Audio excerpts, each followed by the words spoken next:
to pass a 10-question quiz. Click the Start button to begin. After finishing this course, you will be able to identify and prepare for all possible disasters that have the potential to strike in your area. Discuss your professional responsibility during a mandatory evacuation. List at least 3 ways to stay safe during a tornado, earthquake, hurricane, and a winter storm. Describe the steps to handle a bomb or terror threat, either by phone or by suspicious package. Demonstrate readiness by assembling a disaster preparedness kit. Hello, my name is Karen, and I'm glad you are here. I am a health professional who specializes in developing top-notch caregivers. I will be your guide for today's module. Type your name in the box and click Submit.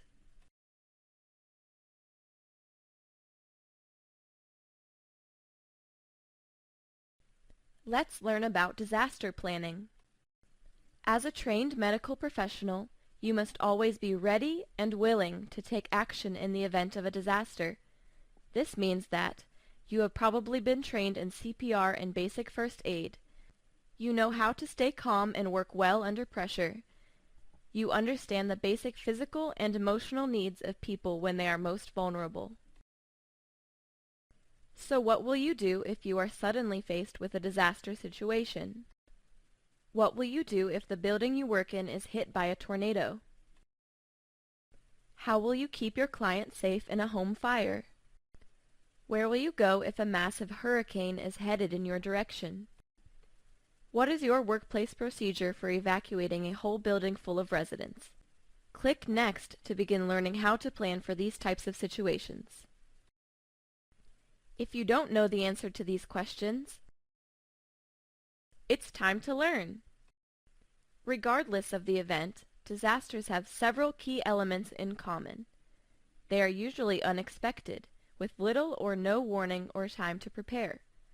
At first, emergency services, like EMTs, fire, and police, may be overwhelmed by demands for their services, leaving you in charge of the safety of those around you. Lives, health, and the environment are all in danger. That's why it is critical that you know exactly what to do if disaster strikes. You must be ready and willing to snap into action without delay. Continue on to learn about how to be ready for natural disasters like hurricanes, tornadoes, or earthquakes, and other disasters like chemical or radiation exposure.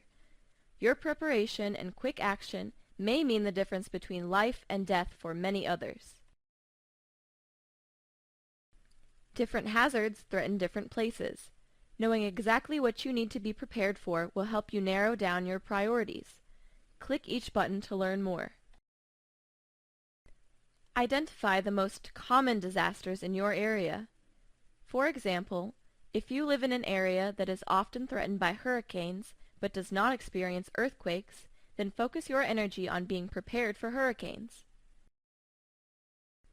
What's the worst that could happen?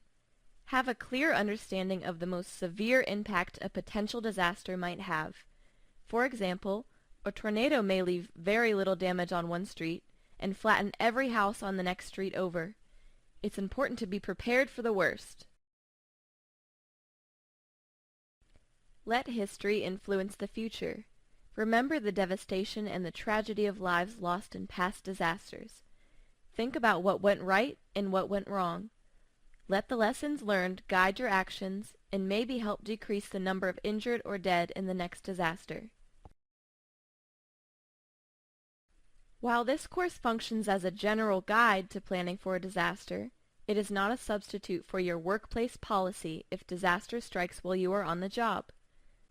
Your workplace is required by law to have policies and procedures in place that tell you exactly what to do in the event of an emergency or disaster.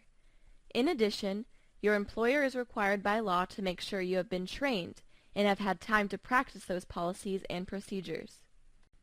If you are not familiar with your workplace policies and procedures in the event of a disaster, ask for training today. Pay close attention to your workplace evacuation plan. If a mandatory evacuation is issued, you must know exactly what is expected of you, and you should be prepared to fulfill your role and keep your clients and coworkers out of harm's way. Click on each image to find out some important facts about each threat. Every U.S. state has experienced tornadoes, but Texas holds the record with an annual average of 120. Every year, about 10,000 people on average die as a result of earthquakes. Hurricane season in the Atlantic and Gulf of Mexico spans from June 1st through November 30th. The Department of Homeland Security reports that terrorist groups remain focused on major U.S. cities, such as New York, Chicago, Los Angeles, and Washington. Secretary of Homeland Security, Tom Ridge, said, "An emergency is not the time to plan. It's the time to react, so be informed." Click Next to continue.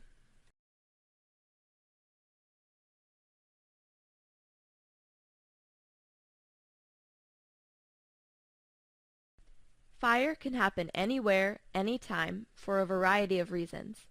But when fire occurs in a facility or home where frail, elderly, or sick people live, the consequences can be devastating. While long-term care facilities are generally safe, the risk for fire remains high because of the types of materials and equipment present in the building. Every workplace should have a plan so everyone knows what to do in case there is a fire. Please check with your supervisor for your facility's plan. Click each button to learn how to prepare for a fire in a facility. Know the fire plan. It's not enough to just have a plan in place. Facilities are responsible for making sure everyone knows the plan and will understand how to react appropriately when the need arises. Participate in fire drills. Your facility should hold routine fire drills on each shift to make sure every employee has a chance to learn the routine. If you have not been involved in a drill, let your supervisor know. Locate the fire alarms. Know the location of any fire alarms in your work area and learn how to operate them, even in the dark. Locate extinguishers. Know the location of portable fire extinguishers in your work area and get training on how to use them. Learn about oxygen. Know how to shut off oxygen and other piped gas systems, if and when you are told to do so. Know the way out. Know the escape routes from your work area and at least 2 ways to exit, in case one exit is blocked.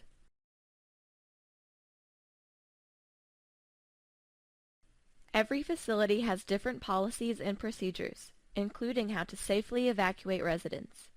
Click on the video below to review a few techniques to help keep residents safe during a fire.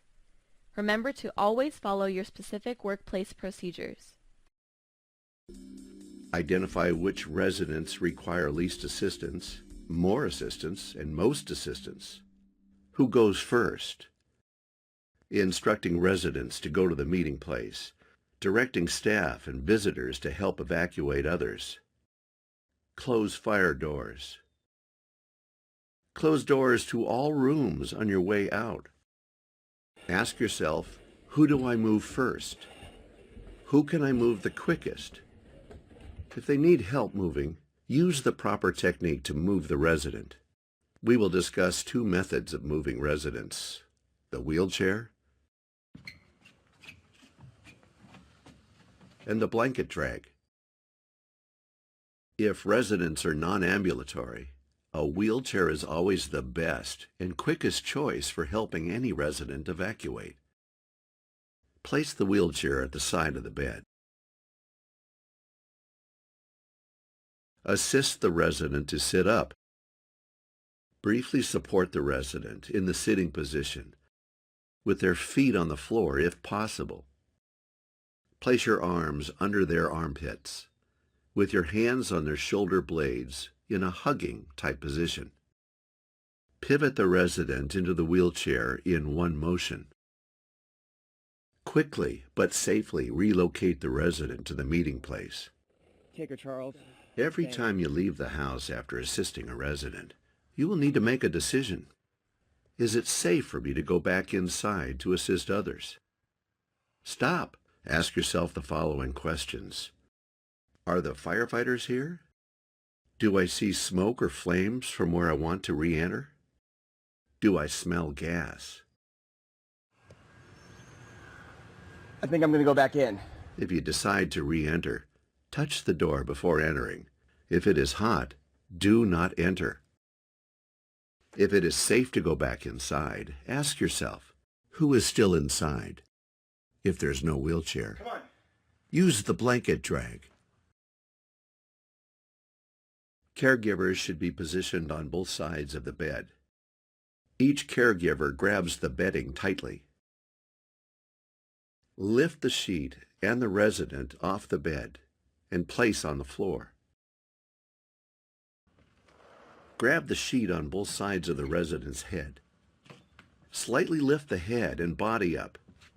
You can modify these techniques as needed based on individual residents' and caregivers' physical abilities. Drag the resident to the designated meeting place. Everyone okay? Good. Oh, here they come. Once the fire department arrives, you no longer need to go back inside the home. Firefighters will ask you questions about residents that may still be inside the house. Is there anybody left in the building? Your job is to answer the firefighters' questions. Yes, there's one more person in the back bedroom. And comfort your residents. And call your administrators. Emergencies like house fires can happen very quickly. As you have now learned, it is very important to be prepared, think quickly, and take action to evacuate your residents. Let's review how to evacuate your home. If they need help, use the proper technique to move the resident. The wheelchair is always the best choice for helping any resident. If there is no wheelchair, use the blanket pull method. Drag the resident to the designated meeting place. You must decide if it is safe to go back inside to rescue other residents. If it is not safe, do not go back inside. Wait for the fire department to arrive.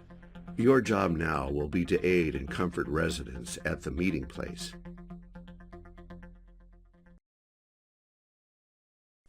Clients being cared for at home are at a slightly higher risk of experiencing a fire because there is little or no inspection or regulation of gases, flammable liquids, and electrical devices. To make matters worse, clients are able to smoke in their own homes without supervision. To adequately help clients and their families prepare for a fire in the home, you can help them develop an evacuation plan. Click the button to learn how. First, draw a rough plan of the home, noting doors and windows that can be used for escape. Then, make sure doors and windows open easily. Next, designate one place to meet outside the home. Be sure to routinely check smoke alarms and replace the batteries as needed.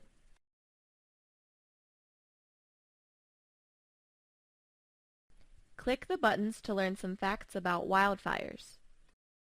A wildfire is an uncontrolled fire, often occurring in forests or fields, which can also destroy homes and farmland.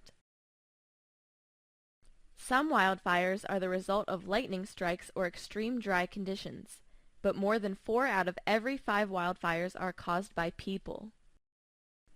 Arson and just plain carelessness, like irresponsible smoking and unsupervised campfires, are the biggest causes of wildfires in the U.S. An average of 1.2 million acres of U.S. woodland burn every year. Interesting fact, a large wildfire can actually change the local weather conditions or produce its own weather. Of all the disasters discussed in this module, fire is the only one that you can help prevent.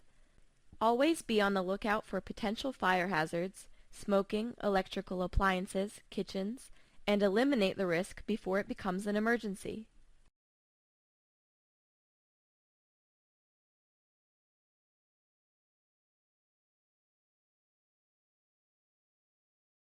Tornadoes are small but powerful cones of wind that spin violently and can travel in excess of 200 miles per hour. A tornado can strike any time of the day and any time of year, causing damage that can uproot trees, destroy buildings, overturn cars and mobile homes, rip apart roofs, send debris and glass flying. Fortunately, with today's high-tech radar, weather forecasters can now predict when and where tornadoes are likely to form and can warn the public appropriately.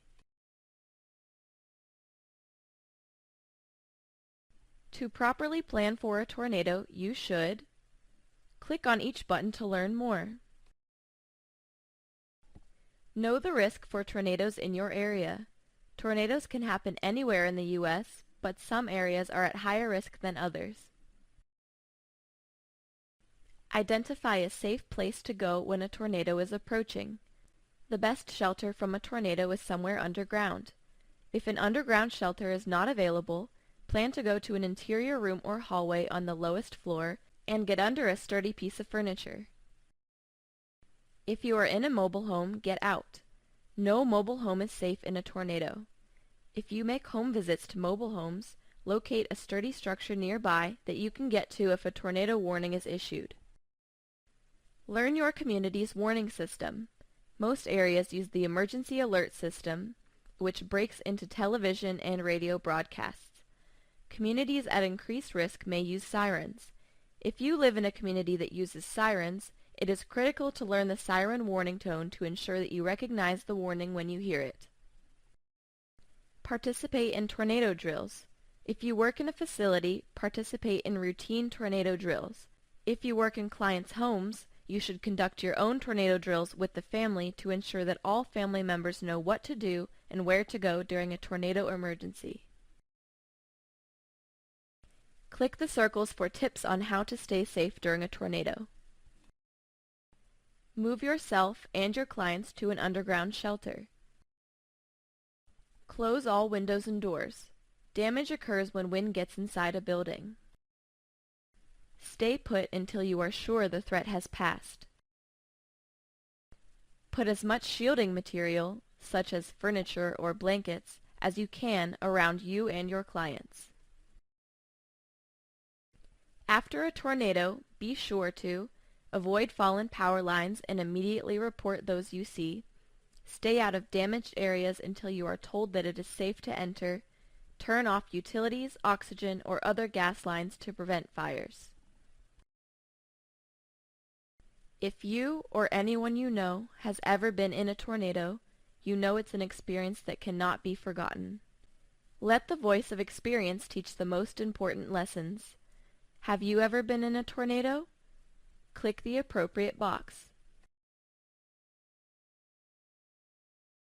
If you have never been in a tornado, ask your coworkers, clients, and family members if they have ever been in one. Find out what lessons they learned from the experience. If you have been in a tornado, talk about what it felt like, how you stayed safe, what you learned, and what you would do differently.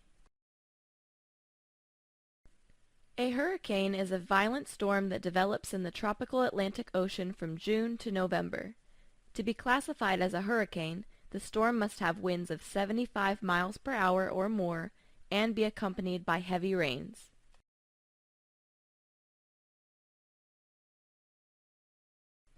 Hurricanes can damage or destroy structures, lift and move unstable structures and objects, damage utility and sewage lines, cause floods, especially along coastal communities, make roads impassable, damage cell phone towers. Click each image to learn how to prepare for a hurricane. Know the evacuation routes. Knowing how to get out of the area as quickly as possible when evacuation is ordered is one of the best ways to be prepared. Secure needed supplies. Assemble your disaster supply kits. Just before a hurricane, place flashlights and a portable radio in easy-to-find locations and make sure the batteries work. Just before a hurricane, cover windows and glass doors with plywood or close hurricane shutters. Your workplace will have its own evacuation plan, but it may look like this. Click the plan book to review the steps. The administrator or supervisor will set up a command center and become the commander to direct people to areas needing assistance. A shelter for residents will be arranged. Residents should be evacuated in an orderly fashion to a predetermined meeting area to board transportation. Evacuate residents in this order. 1. Residents in immediate danger. 2. Non-ambulatory or bedridden residents. 3. Wheelchair-bound residents. 4. Ambulatory residents. Medical records personnel will tag and identify all residents upon evacuation. Medical records will be transported with the resident. The charge nurse will take the med cart to the shelter. Housekeeping and laundry personnel will gather linens and supplies needed for resident care. Dietary personnel will gather food and dietary supplies. The social worker will contact family members to notify them of where residents are being transported. Everyone should assist with the last walk through the building to ensure that no one is left behind. Now it's time to apply what you know. Think about New Orleans just after Hurricane Katrina. Nearly 2,000 people lost their lives, many of whom were elderly and frail. Some elderly lived at home without transportation. Others lived in nursing homes without proper evacuation plans. To make matters worse, government officials did not order a mandatory evacuation until 19 hours before the storm hit. Then, there were not enough buses to take people out of the city. Think about the lessons learned and ask yourself, what can I do, including urging city officials to do their part, so that tragedies like this never happen again? Share your thoughts with your coworkers. Winter storms often involve extremely cold temperatures with snow, freezing rain, wind, or even blizzard conditions that can last for several days. Winter storms can be deadly, even though most deaths are not directly related to the storm. Click the buttons to learn the risks to human life. Exhaustion and heart attacks are caused by overexertion when shoveling or doing other preparations. It's possible for older Americans to literally freeze to death in their own homes after being exposed to dangerously cold indoor temperatures. Elderly people account for the largest percentage of hypothermia victims. Fires are caused by alternate heating sources, unattended fires, improperly placed space heaters, etc. Fire during winter storms presents a great danger because water supplies may freeze, and it may be difficult for firefighting equipment to get to the fire. In an effort to get warm, people asphyxiate because of improper use of fuels such as charcoal briquettes or gas stoves, which produce carbon monoxide. If you suspect hypothermia, take the person's temperature. If it is below 95 degrees Fahrenheit, seek medical care immediately. If medical care is not available, begin to warm the body slowly. Dress the person in dry clothing and wrap him or her in a warm blanket, covering the head and neck. Offer small sips of warm broth. Warning signs of hypothermia include apparent exhaustion, uncontrollable shivering, memory loss, disorientation, slurred speech, drowsiness. During a winter storm, try to stay indoors and dress warmly. Dress elderly clients in layers of loose-fitting, lightweight, warm clothing. When necessary, remove layers to avoid sweating, which can lead to chills. Provide frequent small meals and snacks. Food provides the body with energy, and energy produces heat. Warm liquids such as warm broth or juices can prevent dehydration. Close off unused rooms, stuff towels or rags in cracks under doors, and cover drafty windows at night. Working with clients in the home often requires coming up with creative solutions to uncommon problems. Click the box flap to learn about the problem. You are caring for a 78-year-old woman who lives alone, and the weather report shows a massive winter storm is on the way. When you arrive at her home, she asks you to do a load of laundry, fix the rubber stopper on her walker, and make sure she has plenty of candles in case the power goes out. Click here to find out what you need to know. These requests are not out of the ordinary, but your focus is on her safety during this approaching storm. Click here to discover how to get creative. How would you make sure your client is safe during the storm? What are your thoughts on using candles when the power goes out? Share your ideas with your coworkers and supervisor to find out how they would solve the problem. Think about it.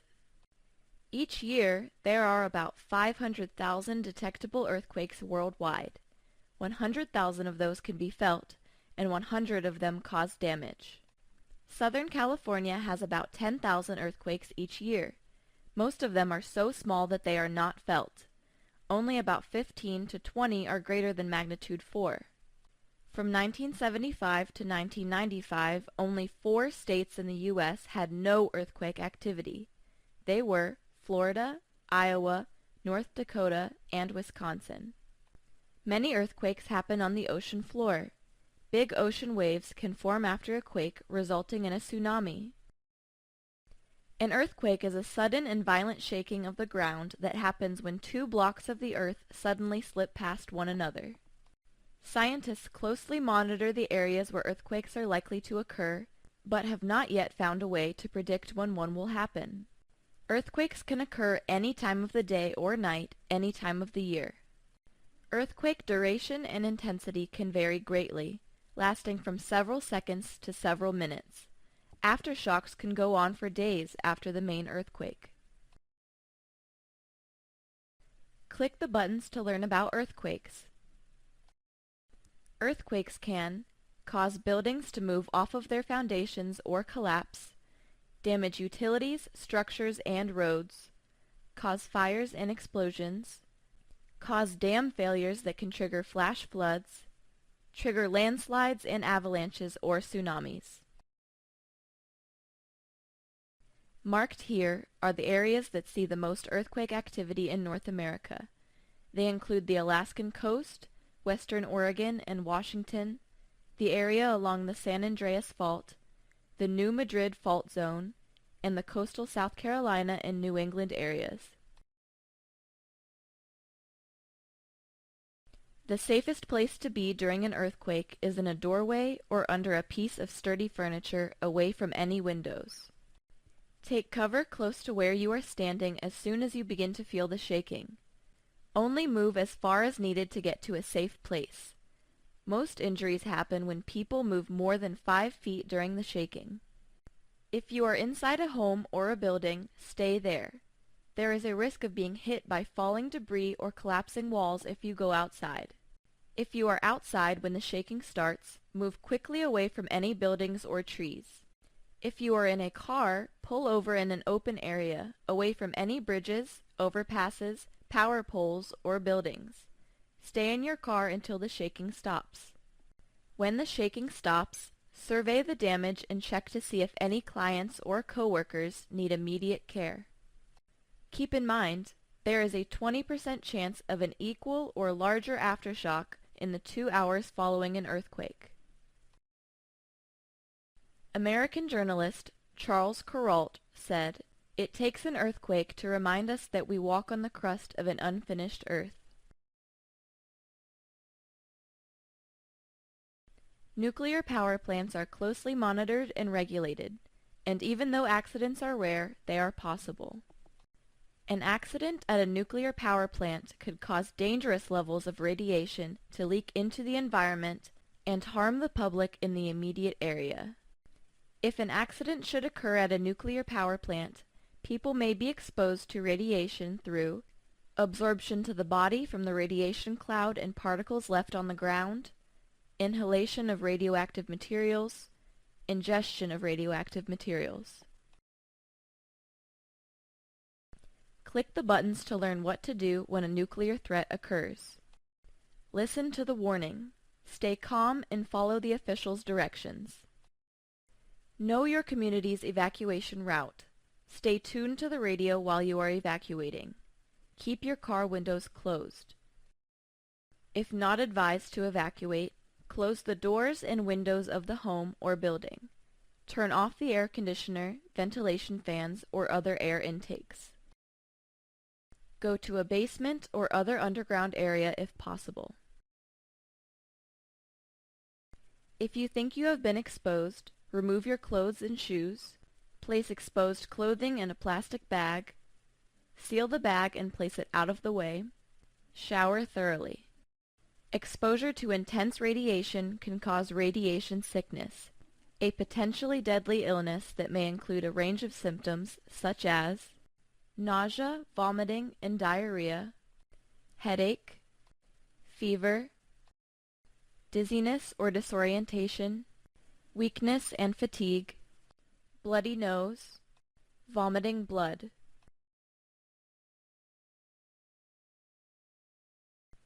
Let's take a moment to think of the possible disasters discussed in this module.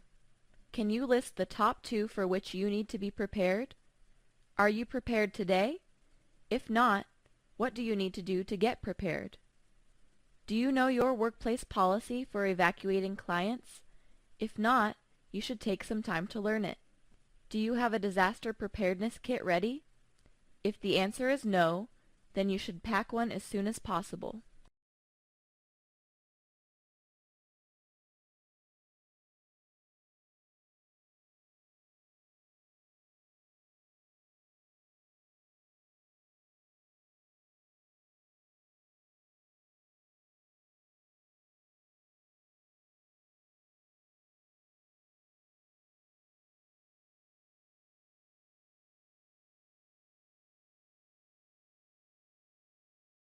There are only 2 reasons a person would call to warn you of a bomb or other terror threat.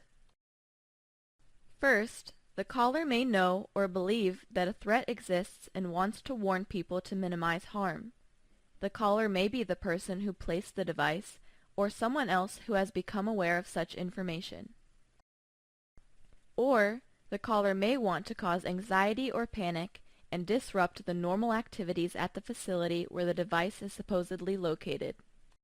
If you receive a call, remain calm. Keep the caller on the line and attempt to get as much information as possible. Ask the location of the bomb and the time of possible detonation. If you receive a suspicious package, remain calm. Do not disturb or move the package. Move yourself and others to a safe distance. Alert your supervisor. Wait for directions from the emergency response coordinator. A suspicious package may include excessive postage, handwritten or poorly typed address, title but no name, misspellings of common words, oily stains, discoloration or odor, no return address, lopsided or uneven envelope, excessive weight, ticking sound, protruding wires or aluminum foil, marked with restrictive endorsements such as personal or confidential, a city or state in the postmark that does not match the return address.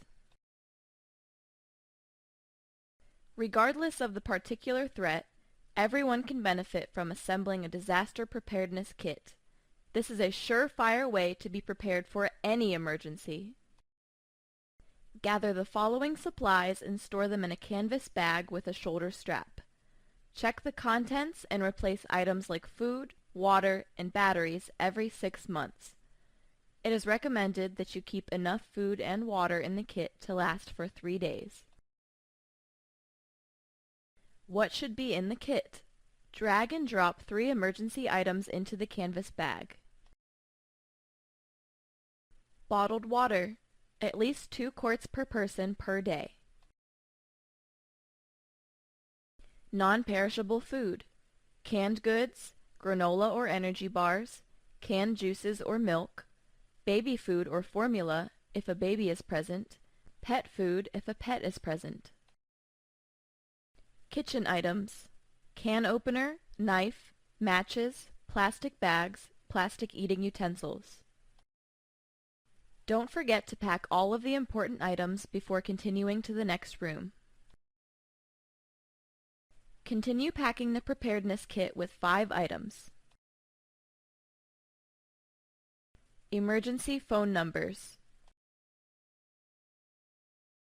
An extra set of car and house keys. A small amount of cash. 1 complete change of clothing and shoes, appropriate for the season. Toilet paper, tissues, moist towelettes. Don't forget to pack all of the important items before continuing to the next room. What other items should be in the kit? Pack 4 more items in the preparedness kit. First aid kit, including non-prescription drugs like pain relievers, Neosporin, and allergy medicines. Small tool kit, wrench, pliers, screwdrivers, duct tape. Flashlight with extra batteries. Small, battery-operated radio with extra batteries. Don't forget to pack all of the important items before continuing. Place a note on the outside of the kit that lists anything you cannot keep stored, but that you want to remember to grab in an emergency, such as prescription medications like insulin and diabetes supplies, heart medications, dentures, contact lenses, and eyeglasses, cell phone, laptop, iPad, and/or GPS. Pack an entire emergency preparedness kit for each person and pet in a household or facility. Store kits in an easy-to-find location and be prepared to retrieve kits for those who cannot retrieve their own, such as the very young and the very old. Click on each caption to review the 5 key points learned in this module. Different hazards threaten different places. Knowing exactly what you need to be prepared for will help you narrow down your priorities. While this module functions as a general guide to planning for a disaster, it is not a substitute for your workplace policy if disaster strikes while you are on the job. Tornadoes, hurricanes, and winter weather can all be predicted. Heed the warnings and keep yourself and others safe. Fire is preventable. Eliminate the risk before it becomes an emergency. Regardless of the particular threat, everyone can benefit from packing a disaster preparedness kit.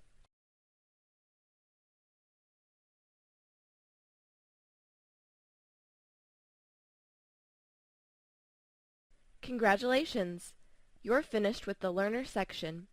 You must pass the quiz with at least an 80% to earn credit for this module. Click Start Quiz to move on to the quiz. Good luck!